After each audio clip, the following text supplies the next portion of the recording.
Lorsque l'Hyriopée, une nymphe d'une très grande beauté, fut enceinte de celui qui allait devenir Narcisse, elle alla consulter le devin Tirésias, celui-là même qui fit à Édipe la sinistre prédiction du meurtre de son père et de l'inceste avec sa mère. Alors qu'elle lui demandait si Narcisse vivrait longtemps, Tirésias répondit « Oui, s'il ne se connaît pas ». Narcisse grandit et devient un très beau jeune homme. Beaucoup de nymphes tombent amoureuses de lui, mais il les repousse toutes avec dédain. Notamment la nymphe Écho, qui le poursuit passionnément de son amour, mais ne peut lui déclarer sa flamme, puisqu'une malédiction antérieure la condamne à ne jamais pouvoir parler la première. Elle ne peut que répéter ce qu'elle entend. Et jamais Narcisse ne lui dira qu'il l'aime.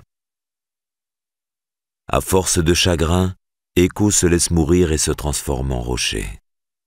Les autres nymphes, furieuses, demandent à la déesse de la vengeance, Némésis, de punir Narcisse, ce qu'elle accepte. Elle lui lance alors cette malédiction. Puisse-t-il aimer lui aussi et ne jamais posséder l'objet de son amour.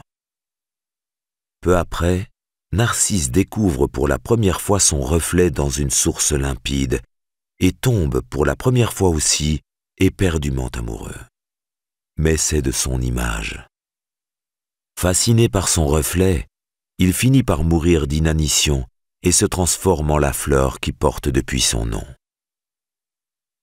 L'orgueil de Narcisse, qui le poussait à s'affranchir des lois de l'amour, a été la cause de son trépas.